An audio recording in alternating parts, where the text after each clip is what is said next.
Sweet music.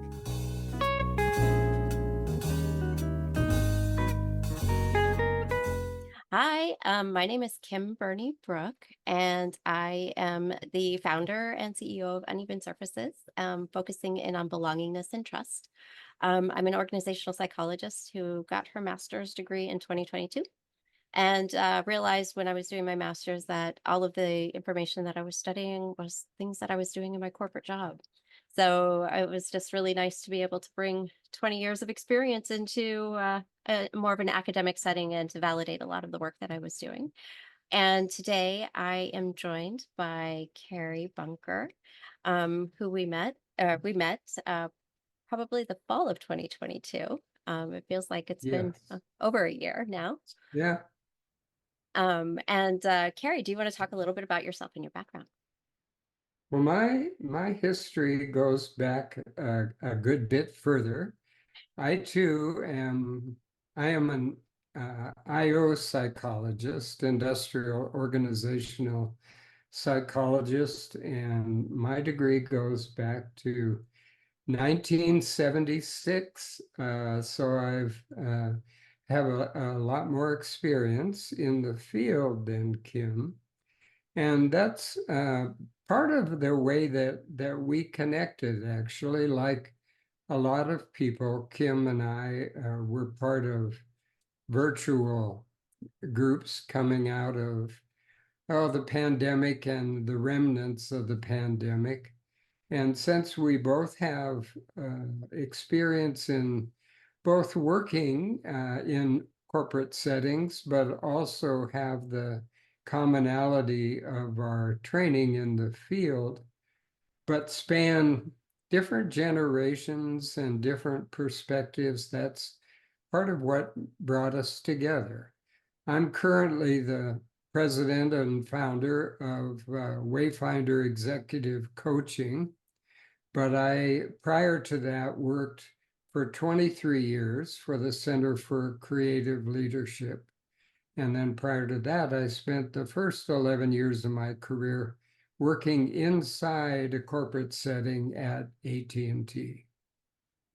Yeah, we talk a lot about your experience at AT&T, and a lot of the work that you were doing there because I think it's something that a lot of corporations currently don't have, and sort of your role and what inspired you to go into this field to begin with, um, which I think is really interesting.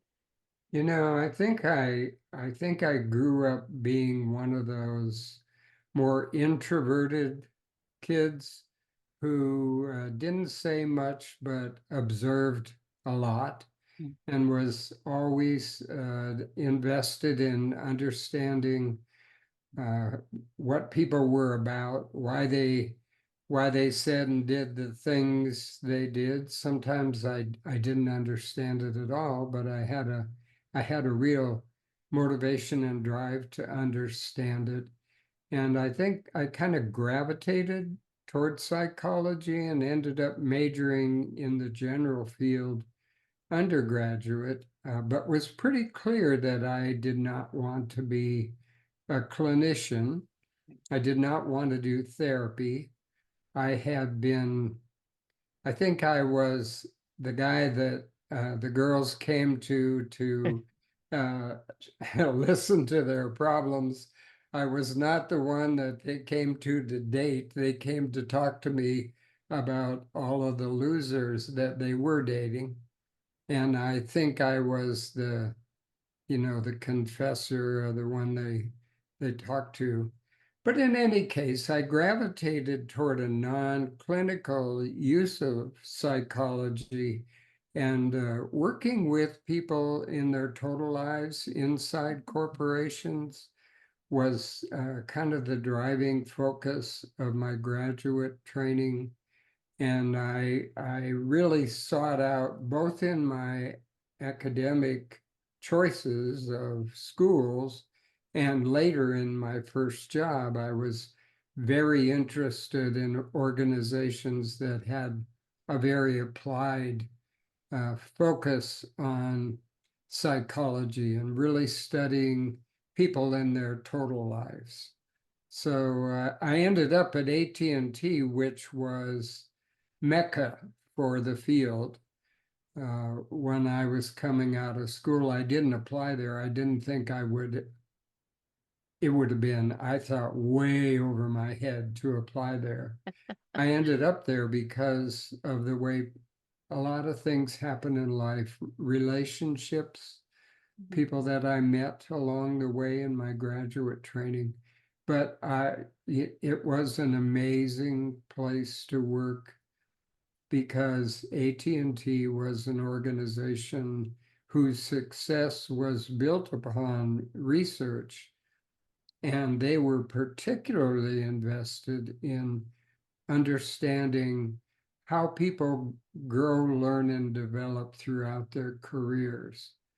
And so uh, that's kind of the core underpinnings for my early learning in my field. Yeah, and I think it's really kind of been those three pillars of grow, learn, and develop have been like the pillars of your life too, and just things that you've always have been exploring and have been interested in and really curious about. Because even your time, like at CCL too, and looking at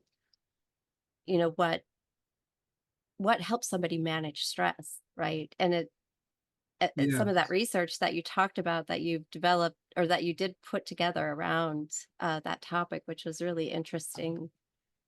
Yeah, I think at some point in maybe one of our future conversations, we'll dive pretty deeply into my interest in understanding stress. That was the first area of research for me when I started at AT&T. I started a study of stress before they had any, but little did I know that we were to become kind of the poster child for major change Mhm. in what we called at the time the psychological contract between people and organizations that was dominant in that era.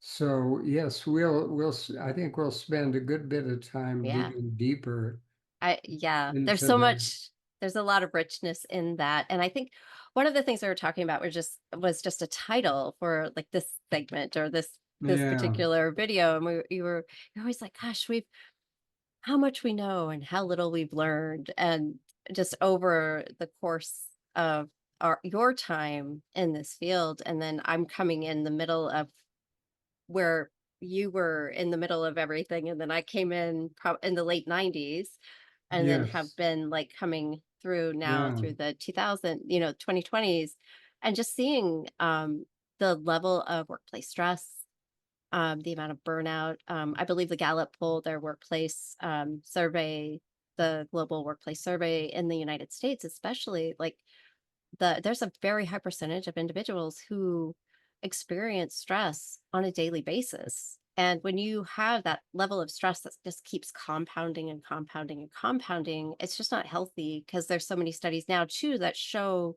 the impact of stress on the body physically as well as hmm, psychologically and mentally. So it just feels like we're kind of slowly putting ourselves through some brutal yeah. gauntlet or around this. Can you talk a little bit more about like what are you seeing or what have you seen since? Because you talked about the psychological contract and how Mhm. this was that you really feel like this has been broken and or how it has evolved over from when you started in the '70s Yeah. to today. Yeah, it's interesting. I think one of the things that kind of brought us together in having dialogue in the current space is the degree to which we are talking about all of those things on a daily basis right now. That there are more and more data points coming out to show, as you said, how extreme the amount of stress is now. And there are a lot of discussions about burnout and people trying to manage dual careers and working remote and all of the trade-offs, all of the pluses and minuses that bring. And of course, I think one of the things that kind of paralleled my own experience is that you didn't just go off and go into your graduate training and then come out into the field and take a look around to see what's there. You'd lived it Mhm. Yeah. for 20 years, and a lot of it, Yeah. made a lot more sense when you started probably to study some of the new understandings of neurology and Yeah. how the brain works and all of the new information for me, going back 40 years, going back to when I started studying stress in the late 70s. There was a lot of interest in meditation, Mhm. and but primarily as a means to lower blood pressure and treat symptoms. And people were experiencing stress, but nothing like what would occur starting primarily with AT&T in the early 80s, when suddenly probably the best communication phone system in the world was rocked by, suddenly they had to deal with competition. Mhm. And the government was allowing this competition to enter, but it was uh, a tough thing to deal with for a Yeah. regulated monopoly that had broad responsibility for taking care of all of the telephone needs for the entire country, and as well as some international.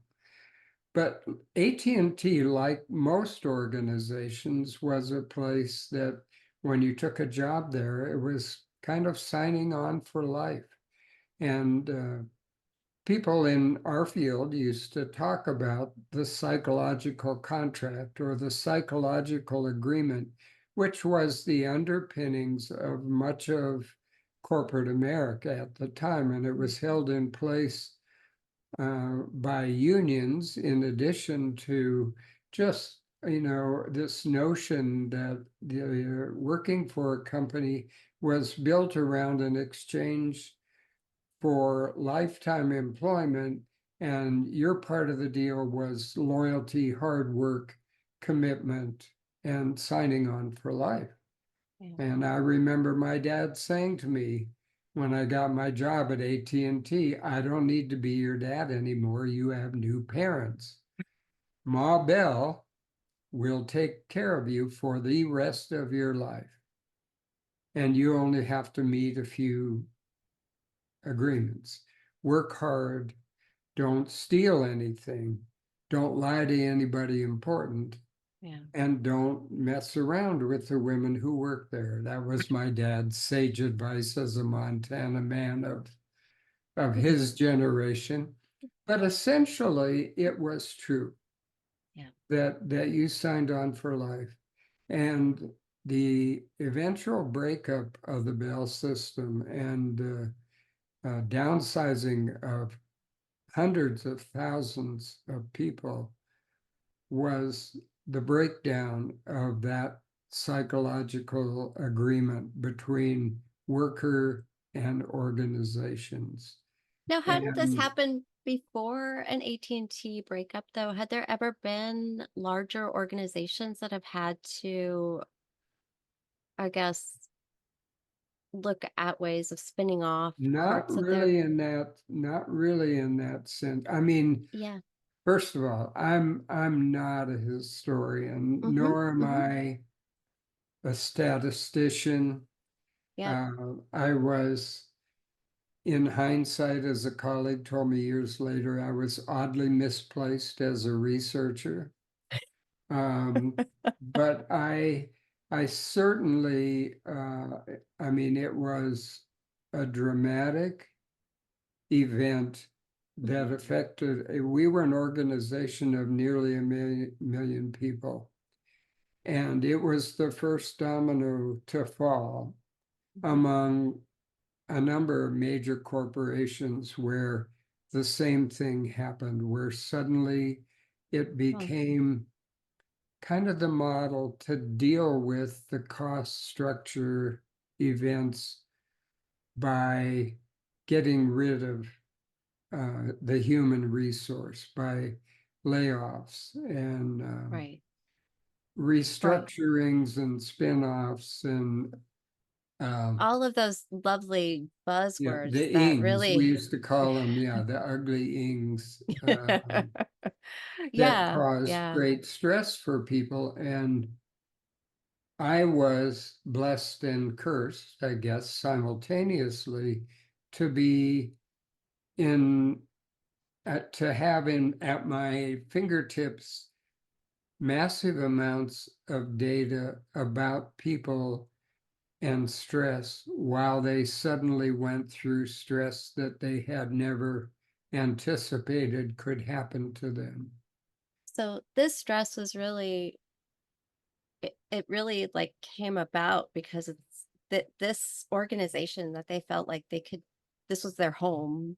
Like it was another type of Yes. family, right? It was, and that family would be taking care of them as long as they did these basic things around loyalty, following the rules, and just there you would be taken care of for Yeah. your life. Yes. And now the rules flipped where it's like, oh, wait, no, we have to figure out how to segregate and how do we also Yeah. make it cost effective because now there was going to be more competition in the market, right? And Definitely. yeah, and I know when we talked earlier, you were talking about the entrants who were looking at the long distance because that was the money maker in the That was the industry. cash cow that Yeah. supported all of the other work.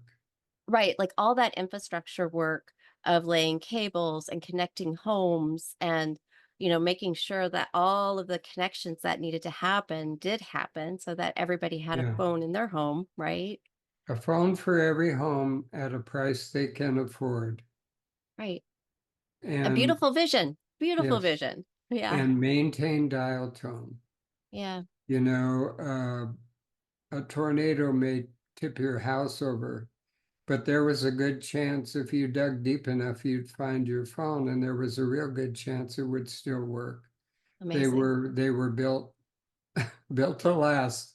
That's what they said. They're built to last, but they were built like a tank. You could Mhm. drive a nail with your telephone, and it wouldn't break. I mean, Right. You can't find the hammer. Let's bring the yeah. telephone. You could people. There are stories of phone booths blowing up and the phone's still working. You know, Right. it Right. was a phenomenal commitment to universal service, Right. and in order to fund that universal service, you needed to charge for something, and they charged for long distance. And when a couple companies came in and offered long distance without the responsibility for universal service, they could undercut pricing by a lot. Right. And when the government decided that that was just fair competition and let it in, Mm. it opened the floodgates and undermined what was. Now, that's not to say it was the right way to run a phone company, but it was the most effective model in the world, and it was mimicked by most other major corporations.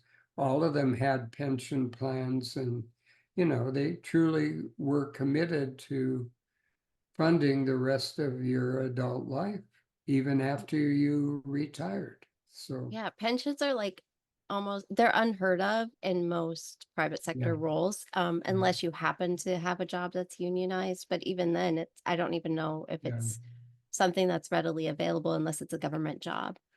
yes. Um, I know my first corporate job, I came in like right at the last, I joined the firm in December of 1999, Okay. which 1999 was the last year that they offered pensions to new Yes. hires. Yeah.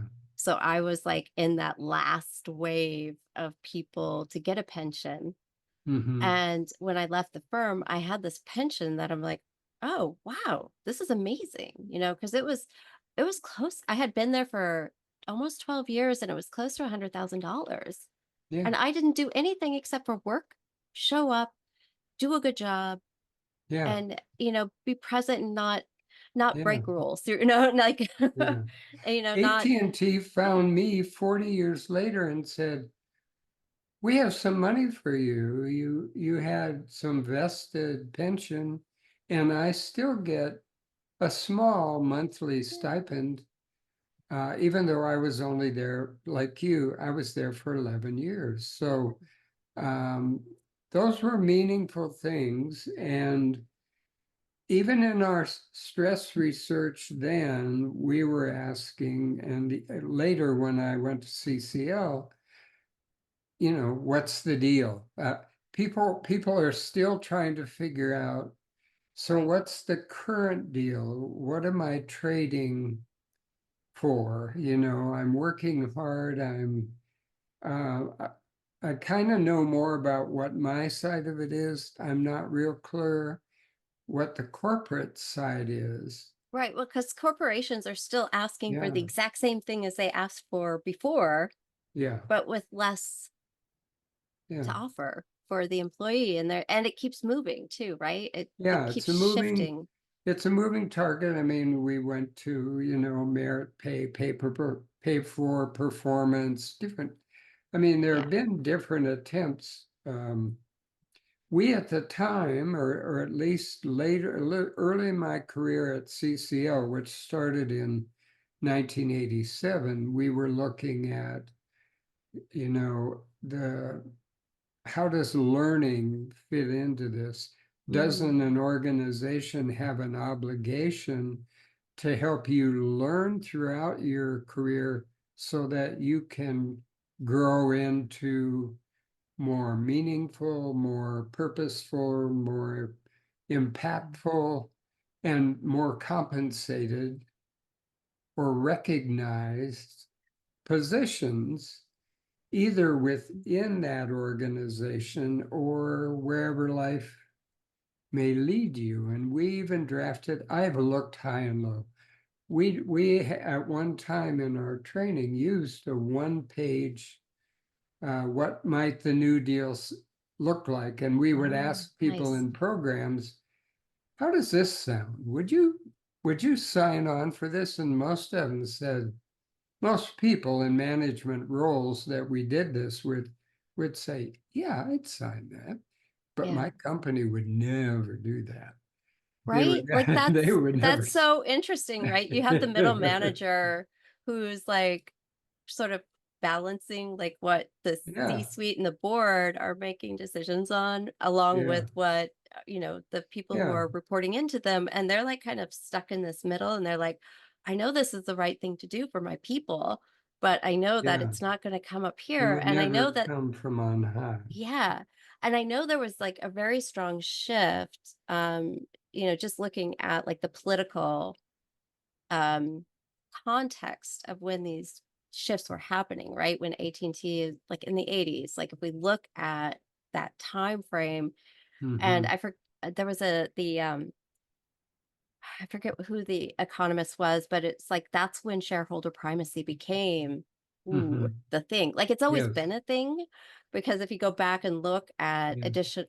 previous research and papers on, IO psychology or applied psychology, you will see commentary from, the 20s, the 30s, the 40s of where shareholder primacy, where the shareholders are your primary stakeholders to Hmm. make sure that you're serving them. Yes. But I think what was so interesting in my first role in corporate was that it wasn't just about the shareholders. They would always say, oh, well, we have shareholders and our customers and our employees.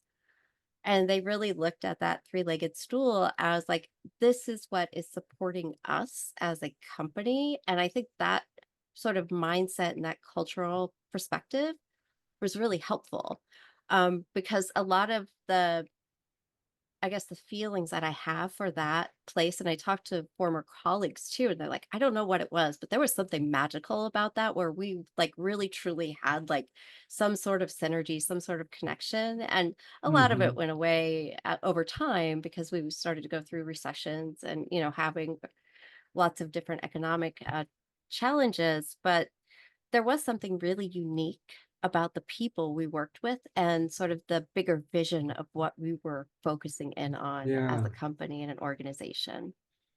I think Um, it's really important, that whole notion, when I said people would read this and say, I would sign it, but they won't do it. That is, of course, their perception. And so what you're Mhm. highlighting is, getting a bigger picture, getting more knowledge was very helpful in saying, oh, I kind of get this. Yeah. And it speaks to the importance of communication and sharing. And I came to, there's an old adage, when you're going through change or you're under stress as an organization, communicate, communicate, communicate. Right. People don't know what they don't know. Right. And senior leaders over time, as I've experienced them, often go off behind closed doors under stress and try to save the company.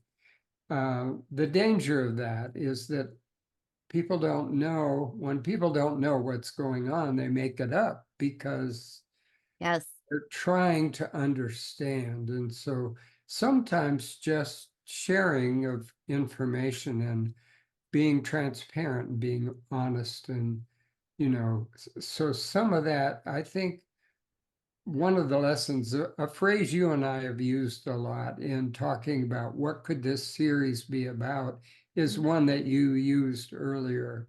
I find myself reflecting a lot how much we know and yet how little we've learned. Um, some of the things that are coming out as current talking points about dealing with stress are things that I was involved in researching and writing about in the 80s. And I find myself saying, yeah, we knew that. I know that. I knew that. I mean, you should have called me in the 80s and I would have told you that. But, Yeah. not at all to be arrogant about it. It's just that we, you think you learn the lessons, but the hard ones, Yeah. like everything else in our lives that we've experienced, the hard lessons that you don't learn well in the moment, they Yeah. just keep coming back to haunt you in new settings, dressed as new things. You're right. I love And that analogy. It's just like, we're just going to keep coming back until you yeah, figure this out. yeah, I thought this troublesome thing was named Dan, and it's now come back as Bob. We Or really Manisha, do. or, Yeah, like, really. We, yeah. So I think it's one of the things that we can do in these sessions is kind of look at these through our lenses of um, knowledge, of experience, of research. You and I have different experiential learning, but also different eras of education in the same field. And but I also think we're both pretty astute observers of the reality of total life Yeah. things. Yeah. Um, and we haven't touched on that today, but I think you and I both share this notion that thinking about people just as work beings, um, or work beings in the present moment without looking at uh, our histories and how we learn, how we've come to be, Yeah. who we are, and how we are, and how that plays out in our total lives.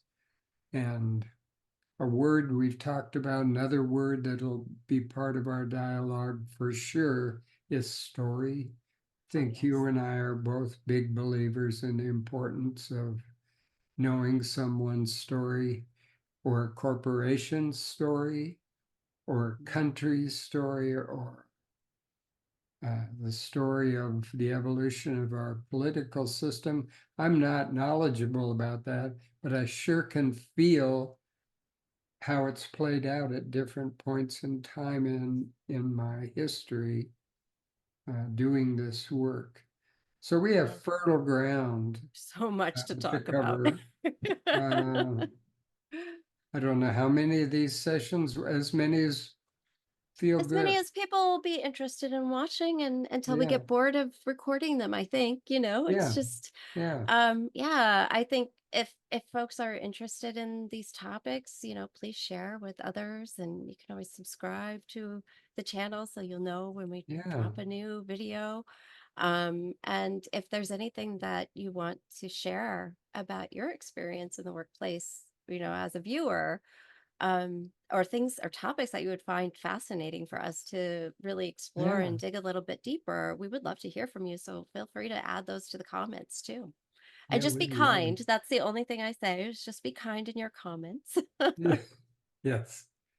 We both have thick skin, but it's we don't need to drag But go we into have name enough calling. places to find that Yeah, that kind exactly. of find that kind of feeling if we're missing it, Yeah, which I exactly. don't think that either one of us are. So, No, exactly. And it's not productive, right? Like, really, right. we're looking for productive conversation and ways for us to improve our work lives, right? Because I think one of the things too that you talked a little bit about here, Carrie, which I'm sure we'll dive a little bit deeper, is that we have always separated work from life. And I see it like life and work is a part of your life. And Yeah, so much of it is that I really feel like we're being forced to make work the center of our universes as a human. yeah. Um, and so how did that happen? It's like, whoa, because I'm sure that was probably very different in I know your one of the ways I was looking for my phone, which is I yes. turned it off and put it a little ways away from me. Hmm. But I can remember when I had one of the first bag phones. Some of the people that watch us may be old enough to remember, but it looked like a regular house phone, except it was in a bag that you carried around, and Uh-huh. it was a bit of a status symbol or nerd symbol, probably a little bit of both. Yeah. But I can remember the first time thinking about, do I really, I guess we all did, do I really want to be accessible Right. any moment of the day or night? And now we find ourselves, we go in the restroom and miss our phone while we're in there or take it with us. It's Yeah. on You the can't one even like, hand, we say we want more non-work time, but um, it started out as being more of a demand, and now it's maybe more of an expectation. mhm, Um, yeah. and and then the pandemic certainly, um, like most things, it had pluses and minuses. We Yeah. had more home time, but then we were doing our work in our home space, and that, Yeah. has opened the door to um, Yeah. maybe More. unwanted intrusion.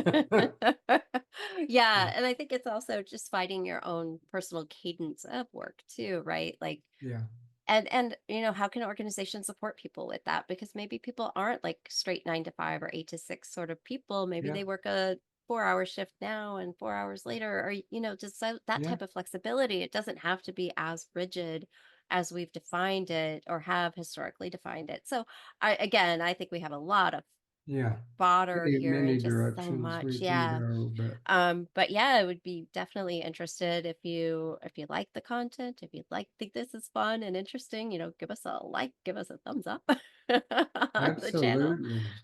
But yeah, so Carrie, thank you so much. This has been fun Well, and I'm looking thank you. forward. Yes, me too. Yeah. Yeah, so these are just conversations with Kim and Kerry, and we would love to have you be part of the conversation and dialogue. So let us know what you think. We're looking forward to it, and hopefully others are too. Take good care. Icons 8 Music.